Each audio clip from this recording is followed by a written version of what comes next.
Everyone, welcome to another great episode of Content and Conversation. Today, I'm excited to be welcoming Peep Laja of CXL, which is a CRO consultancy, as well as a really respected digital marketing training suite, offering every single SEO, CRO, analytics, everything under the sun, and I highly recommend checking out.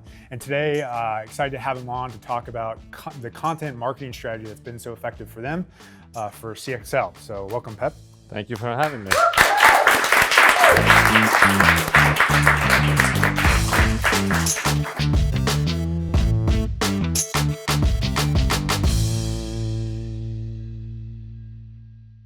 So I think a good starting point for our conversation, and obviously we're on the content marketing side, and the intersection of content marketing and your background in CRO is what kind of things should people be thinking about from a CRO perspective? What has been effective for content marketing? If anything, should people be doing A/B testing for their content? Do you do that? Like, how should people think about that?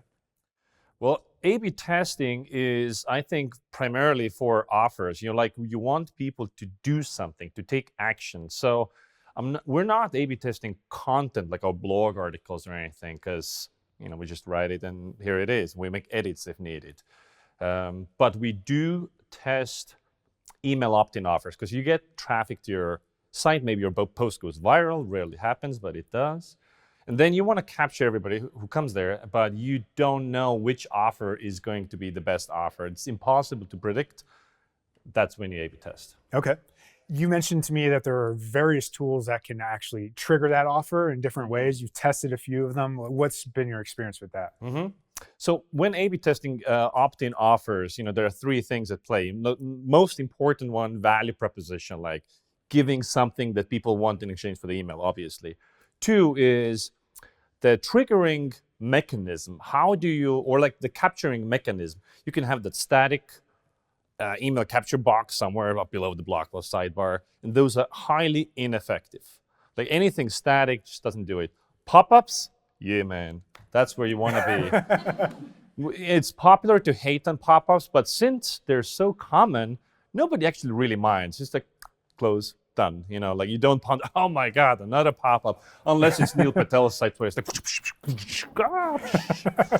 then it's annoying. But otherwise, people don't care that much. So I encourage everybody to use pop-ups. Don't go overboard, because if you don't use pop-ups, you voluntarily lose out on 5 to 10x conversions. You just capture 10x times less emails per day, month, and over a year. That adds up to a lot of emails that you're missing out. And so there's this interesting thing that we tested. Same offer, I don't remember exactly, some ebook that we offered, and we used Sumo plugin, a WordPress plugin, and then I think we had a conversion rate of like 0.6. And then we, for whatever reason, changed it over to Unbounce, because we were building landing pages in Unbounce and they have pop-ups. Same exact offer triggered with Unbounce pop-up tool, and the conversion rate went from 0.6 to 0.8, which is like a huge uplift. Relative conversion rate increase is massive without changing anything. So it just goes to show how some tools are smarter than others about when do they trigger the offer. Because some are instantly in your face and some are like intelligent. And then we switched to a tool we use right now. It's called Exit Intel. And now we're getting above 1% conversion rates on that. And if we personalize the offers, we get over 2% conversion rates on pop-ups, which is insane these days, because, pop-ups 10 years ago were converting at 10%, and today, if you convert higher than 1%, you're doing fine. Okay. So on the pop-up side, is there any situation where you might not do a pop-up, or you think that's just not a good idea? Like, what if you're Tory Burch or something like that, or it's a really luxury product? Is that still is there no situation where you shouldn't be doing a pop-up? Your pop-up can still look elegant and nice and on brand. So, what about the text of those offers? Like, is there anything specifically you see working, like in terms of the messaging of what they're getting? Well, relevance is key. So what we try to do is we trigger a dedicated offer based on the type of content you're reading. So if you're reading a blog post on Google Analytics, we're not offering a generic ebook or whatever. It's currently we're having great success with actually quiz funnels. Test your Google Analytics know-how, and there's a test, and people always like test, Cosmos stuff. Okay. Very popular offers, and same if they read a post on CRO, there's a CRO offer. So making relevant offers is very important, but it doesn't work every single time. Our most popular blog post, for instance, is on value propositions. And our dedicated offers on, hey, like, take a course on value propositions, or, here's this guide to value propositions. It always converts below average. Like our generic offer is better. Don't know why. Okay. So, I mean, you've had a lot of success, and CXL is definitely known for your content marketing strategy. I mean, I feel like you're ubiquitous for anything CRO, keyword focused. Mm-hmm. So how do you think, breaking that down, that strategy, like how does it operate? Are you doing 4 posts a week? How do you come to that conclusion? Mm-hmm. How do you structurally operate CXL's content marketing? Mm-hmm. Well, when we started 2011, I started the blog, and it was just me writing the first post. And then while there were some CRO blogs around, there was a lot of content that just didn't exist on the internet. So it was fairly easy, like people want to know about this stuff, I'll write an article about this stuff. Today, of course, it's not so easy. So I think the strategy is like, do we fill every single gap, every question that somebody might have about CRO, do we have a post on it? Today we do, because the blog is like 8 years old. So obviously we do our basic SEO research, like is there keyword demand for this kind of a topic, but not every time, because sometimes there are things that just somebody needs to say it. So like thought leadership pieces, or things that nobody searches for but are important to talk about. So we do write about those topics as well. But now, over the last 2 years, our struggle has been, because we were a CRO strictly blog, and now we're expanding out because I started CXL Institute about 3 years ago, and that's not just about CRO. So now we're moving outside, and that's a whole new challenge. But in terms of production output, we do have a set amount of articles per week that we're trying to publish. Right now, the minimum is 2, and here's why. We see and have been seeing clearly that the volume of content you put out directly correlates with the traffic you have. So I currently have 1 full-time writer, and then we use some freelancers. And maybe a year ago, I had 2 writers, and then we were doing 4 a week. That's when we got over our last traffic plateau, where we like basically doubled the traffic in 1 year, just by doing more content without sacrificing content quality. So to me, this is only a resource issue. If I could afford 57 writers who could each do 2 posts a week, I would do that, because it's more content is better, granted that the quality is always as good.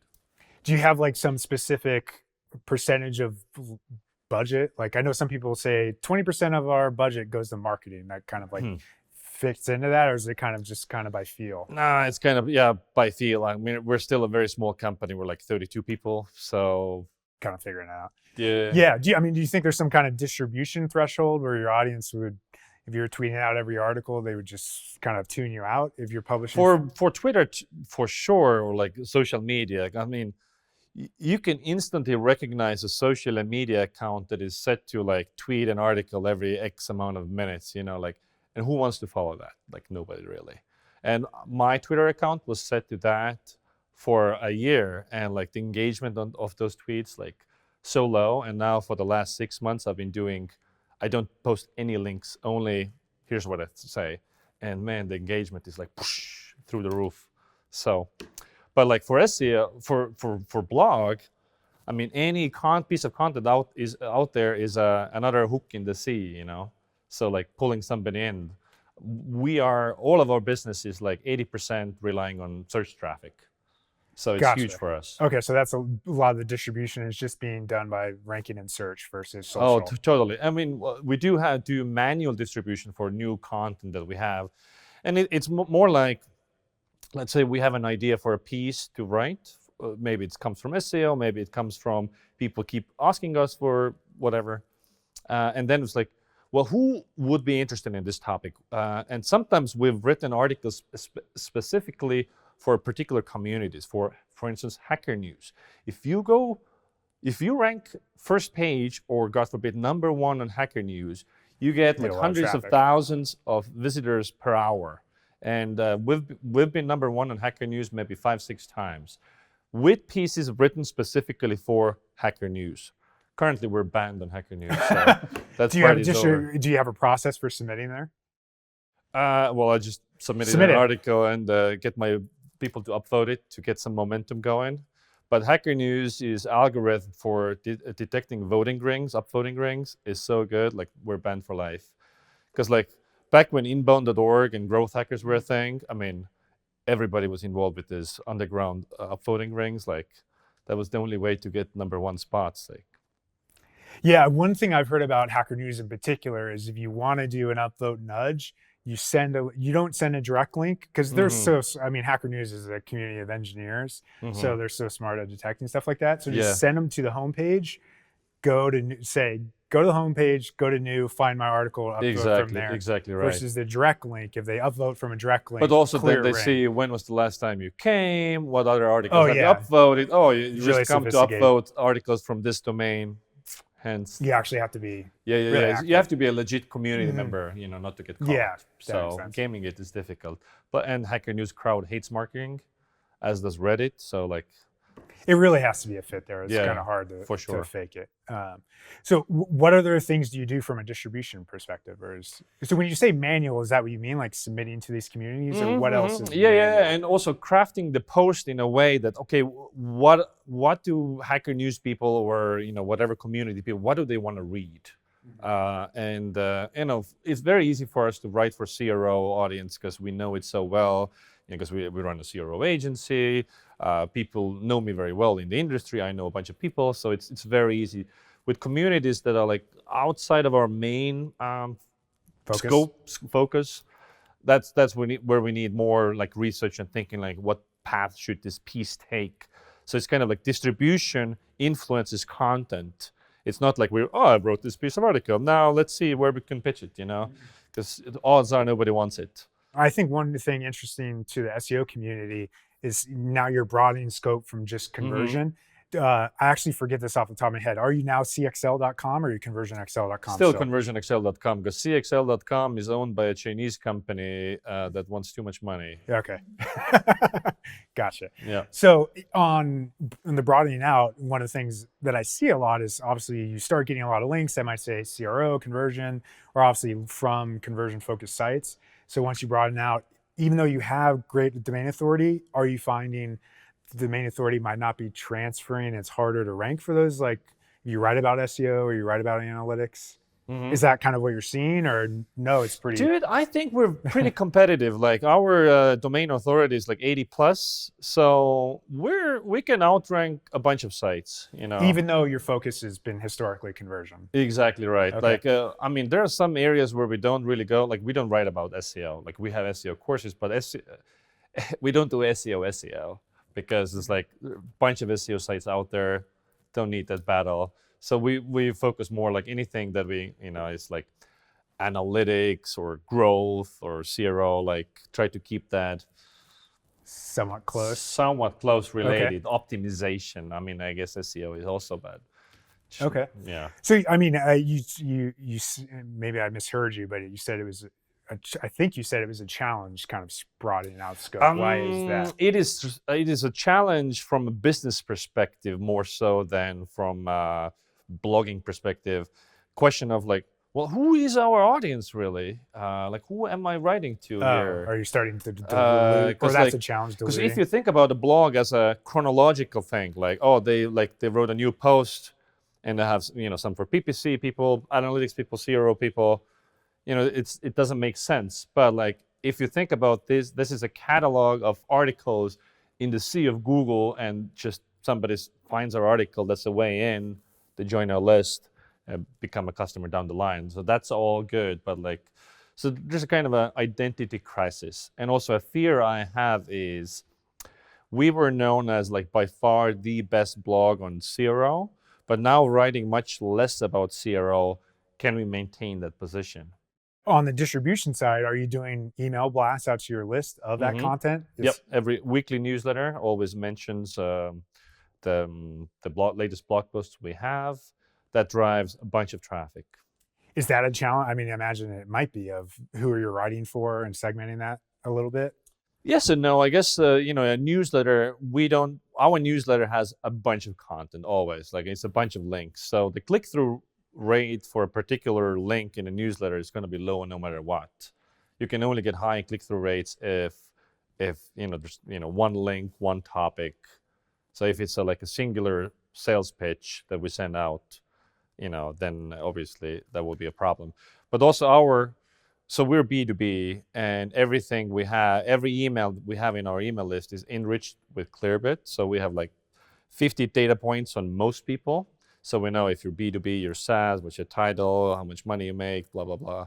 And so when we send out emails, we target like who is, say a newsletter we send out, we have 13 copies of the newsletter, based on who is getting that. And we don't change a whole bunch, this audience should get this link and this audience should not get this link. And then we'll find a way to phrase or frame a particular article like, hey, this is really useful for e-commerce people, or this, as a SaaS marketer, you want to read this, What is the cost of a tool like Clearbit? Oh, it's peanuts. Peanuts? It's like you pay per API calls, and I think we pay like $200 a month or something. So that's a relatively simple process to break. Totally. You just need a tool. So, your email marketing. So the way we use a CDP, a customer data platform. So any email that goes into CDP, and then Clearbit is integrated. So it enriches every email, and that is then auto-synced with our email provider. So we're on customer.io right now also, and we have intercom for live chat and in-app messages, and it's all synced, two-way sync everywhere. Okay. Yeah. So you mentioned you were doing around 2 articles a week. Was that correct? And moving towards 4 a week again. Okay. So I guess that maybe answers my question, but curious why you went the thought process of group email versus here's my new post. It would be too much, and also we have other stuff to sell. We're emailing about our new course launches. So we have 2 conferences a year, so we have a bunch of stuff to promote all the time, and so we can't email about one. If we were to post maybe once a week, it could be doable. Yeah. Gotcha. You mentioned you got into CRO early and kind of dominated that kind of that space. We talked a little bit about if you were starting over today, how would you think about content strategy and start again? I mean, first of all, when you look around in the blogosphere, what's happening is the sea of sameness. Everybody's doing the same shit. And they think by writing more words, I wrote this new piece, 7,500 words. Who gives a shit, really? If you think you're competing with the number of words, I mean, it's very easy to compete on number of words. It's just, a couple more hours, right? Because the research bit is in my experience, what's hard. So if you're starting now and you want to write let's do an article on A/B testing and conversion optimization and blah, blah, blah, blah, blah. All these blogs that have been around for 10 years, they have huge moats, and the moats being a gazillion backlinks, domain authority, brand. You will never outrank those guys, and your SEO strategy, your content strategy is dead on arrival. So what you need to do instead is do something that nobody else is doing or is doing really badly. So think about blogs that have come out of nowhere in the recent years. What have they been doing? So think about, do you know this site, User Onboard? Sam Hewlett? Rings a bell, okay. So basically he does onboarding teardowns of popular SaaS apps. Everything he writes, or used to at least, went viral, insta-viral.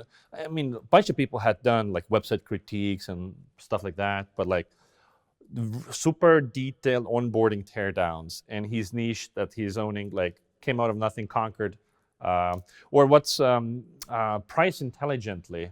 It's like pricing consulting for SaaS. They do pricing teardowns for SaaS companies, and not just silly stuff where, hey, like this price is confusing and I don't get what this is. Like very intelligent. They have like prepared all the notes and they have charts and diagrams and they speak about pricing very intelligently. Price intelligently. Good branding, positioning. Yeah. So like, and again, it's and through hearsay, I hear it's working out really nice for them. Something we started to do at CXL Institute on the blog, we've been conducting original UX research studies.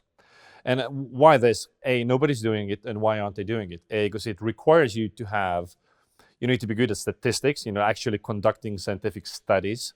You need to be savvy about UX and research methodologies, all that stuff. And it costs money. On average study that we put out cost $2,000 to $5,000 on top of salaries.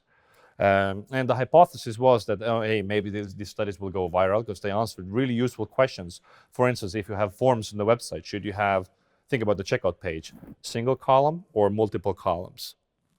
Which way to go? Oh, well, then we do a study and we measure and we have like science about this stuff. Or if you use a voiceover narrator on your video, a female voice versus a male voice. What are the differences, implications? Again, we have a bunch of studies. And so one hypothesis that didn't pan out was none of these studies went viral. We thought they didn't. But one thing did eventually become true was like a hypothesis was that over a long run, these articles, these original research studies will get more backlinks than your average blog posts. Because think about what is a content marketer, a blogger doing? They always want credible sources to case studies, research studies, stuff to link to. Because when you make a claim about something, this is better, you want to back up your claim. And so that worked out real nice for us. And now, maybe even 2 years later, our old stuff is starting to rank very high for certain keywords, like kind of like trust seals, like which trust seal to use. Should I use PayPal verified or one of those other trustee or 30 other trust seals? Yeah, I mean that's a very common thing, and it's a big piece of our strategy. Actually, is a lot of ranking for statistics keywords. It's because it's the exact same thing. It's like reporters are trying to find a statistic or two to cite. So that's one angle, is just to curate CRO statistics, link to it. Oh my God, yeah. People love benchmarks, which is the most useless thing ever, practically speaking. They always ask, what's the average conversion rate for B2B e-commerce? I mean, the correct answer is like, it doesn't matter. It depends. It's so contextual. You can't measure that properly. It's bullshit. But they still want to know. They want to report to somebody. Yeah, for our audience, I do think Brian Dean, who I'm sure backlinko, I think he's a good example because SEO world was so saturated, and he came out like a rocket ship because he differentiated on UX. A lot of SEO people just don't get readability or content formats in general. He also did stuff really visual, also original studies that he's now putting out. So basically, if you start now, you want to think about what can I do that has a high barrier of entry, so it's not easy to replicate. $5,000 to put together a post. A lot of the studies that backlinko is doing, he's subcontracting a research agency in the background, like BuzzSumo has forget the name, but basically all those, we analyzed 7 million headlines and found these things. Like nobody does this manually. They all outsource this stuff. So it costs money. So if you do that, immediately all these stay-at-home freelance bloggers will never be able to compete with you because you're doing something that they will never be able to do. So if you have deeper pockets, building this kind of moats is very easy. Or have a unique format for something, or have a great personality. I mean, I think going different is a good starting point. For because sure. If you imagine the people that would go up against you, who now has this moat, they can't compete on domain authority. Never. And I imagine, have more money than they do to start, so they could do something different. So they could do something different, which a few examples you had. And I think that's a good place to differentiate for sure. Yep. Start. And there's a lot of, it's a classic zigzag. When they zig, you zag. I think a lot of people in the SEO world are afraid of the domain authority barrier, ranking for stuff. But I think that's a good approach to potentially disrupt. I mean, there's a lot of companies that For sure, do I it. wouldn't even consider SEO as a competitive strategy when starting out, because like, hey, you have no backlinks. What SEO are we talking about here? So you just focus on unique, cool content that people want to voluntarily share. Basically, go viral, stand out. Is purple cow, as Seth Godin is saying. Like stands out and makes people want to talk about it. And then over a year of doing that, you get backlinks over time. And then you can start having your SEO strategy, and you can go back and maybe SEOify your posts that, because I've been called out on some of the earlier posts I wrote, like in 2011, 2012, because basically I wrote posts like BuzzFeed style, like 37 ninja mind tricks that you won't believe. And like my goal was to go viral, because I remember reading back then that the That used founder to of work. BuzzFeed said that don't give people what they need, give them what they want. And so like, okay, I write, the article of 37 ninja mind tricks. And so it was all, I was citing like whatever pop sci studies done. And I butchered those studies. I misinterpreted, not on purpose, but just I didn't have too much time to like dwell into the actual study. You know how journalism works. But those studies all went viral, and they did their job, and I was capturing emails. Now, of course, I guess now I should go back and like make that article a little more less. Less embarrassing, maybe. Yeah. Yeah, I mean, I agree with you. I do think you can be a little deliberate at the beginning. Like we do a lot of link building, create the great content, and then do the outreach to get it. And you can focus on low competition keywords sometimes to start, but I would agree with you. Like differentiation is a key point to kind of go with.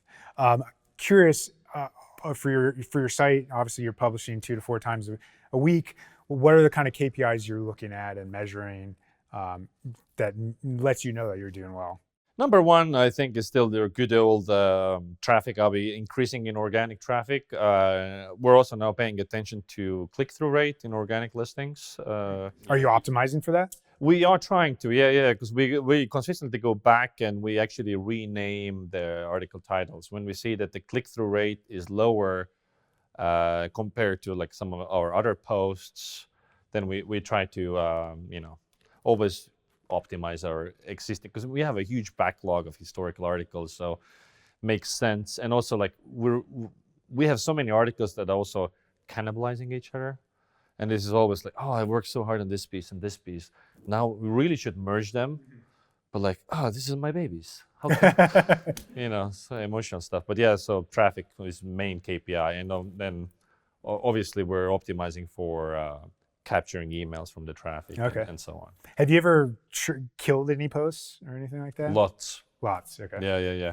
I used to do a lot of also like this, also like website review posts or just short posts, just to try if I can get away with short posts, because like Seth Godin can write 2 words and it's viral, right?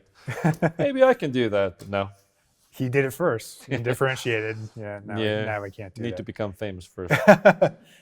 So this has been great. I mean, I think if you have, from a content marketing strategy perspective, if you have a tool or tip or resource and action that actionably can improve people's own strategy, what would you leave people with? I think, first of all, the mindset thing, where all in or nothing. Because so many people, when they go into the content marketing, they're actually not willing to commit all the effort and resources, and because differentiation, you need to build moats from the get-go, all that stuff. It's very hard work, and you need to do it consistently over years before you start seeing results. And if you can't go all in, don't do it. Just do PPC or some other stuff.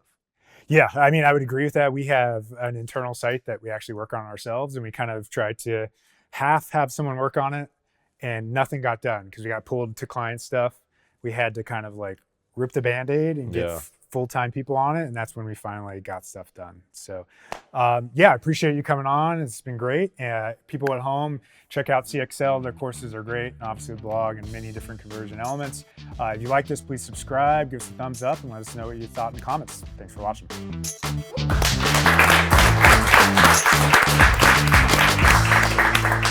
Cool. When I came here first time 10 years ago, I came here first time maybe 2007, 12 years ago, What I do remember was I was shocked that everything is exactly like it is in Hollywood movies. It's like, oh, look at the fire truck, just like in the movies. Oh, the police car, just like in the movies. So it was like, nothing was like, oh, never seen that before. It's like Hollywood is like the trailer for America, you know? Nice.